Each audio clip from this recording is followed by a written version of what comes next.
Okay, this is gonna sound crazy, but is ethnic plastic surgery just a way to erase ethnicity? Let's talk about it.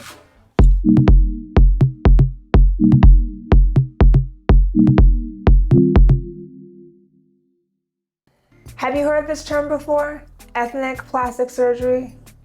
It's come up a lot recently, and I think it's come up a lot recently because we are seeing more Black and brown folks getting plastic surgery, right? But what does truly ethnic plastic surgery mean? Well, I think of it a little bit differently, but what I think it's starting to mean is that we are actually de-ethnifying a lot of people. So don't just take my word for it. Let's look at these pictures. So I look at this.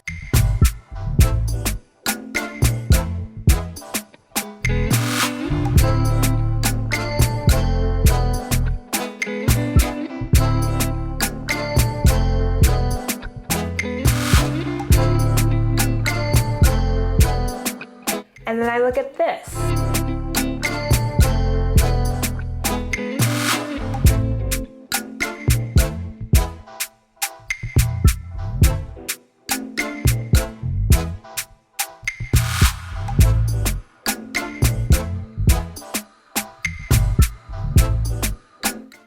And I just say to myself, these were beautiful people, Black and brown, who had features that were very consistent with their ethnicity.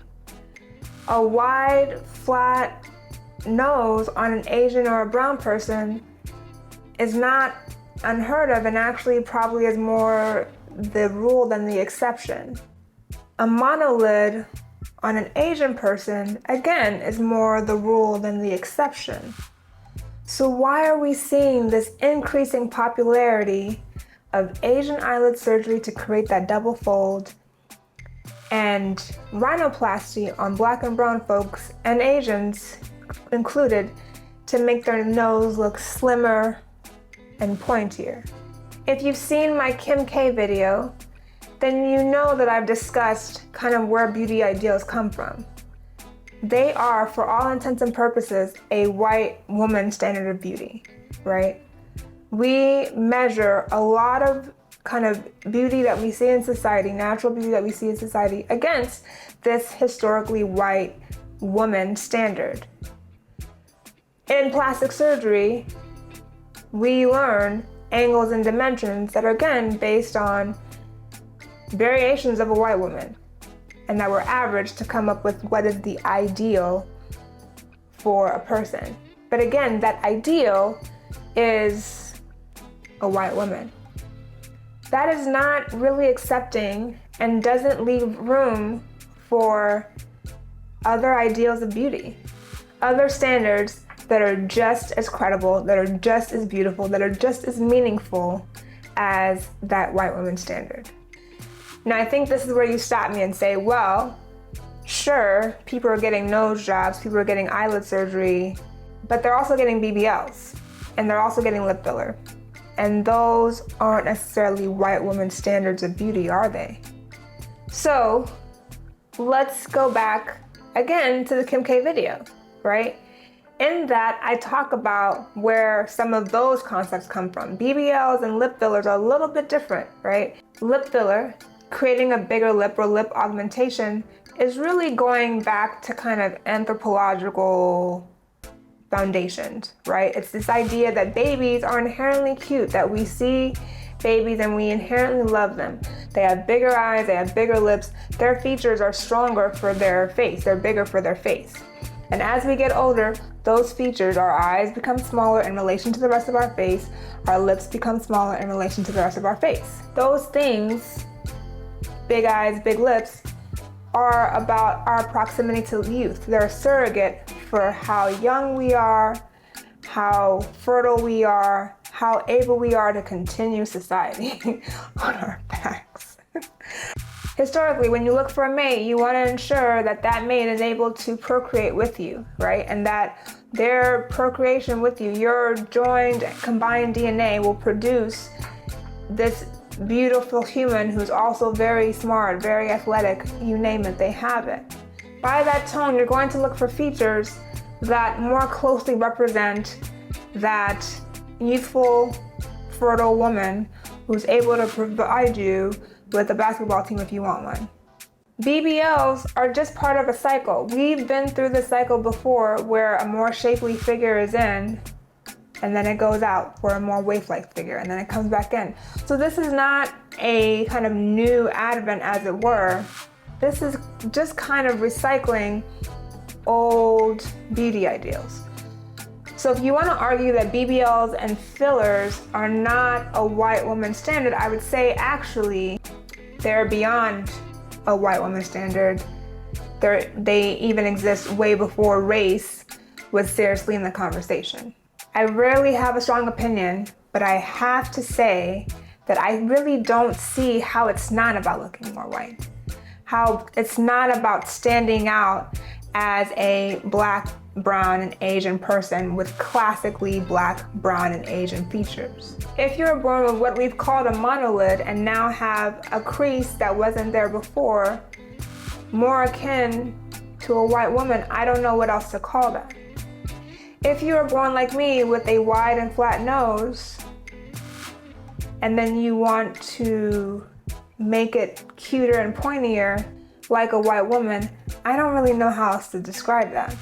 If you want to reduce the dorsal hump that you have on your nose, again, in pursuit of this cuter nose that is closer to what we have established as a white woman ideal, I really don't know what else to call that. Now here's the question. If I get a nose job tomorrow, am I less Black? If I go to one of my colleagues and say, hey, I feel like my nose is too wide and too flat, and the tip is just not cute enough and not buttoned enough, right? And I come out with a nose that looks like Kim Kardashian's nose. Now, not before. Does that mean that I'm less Black?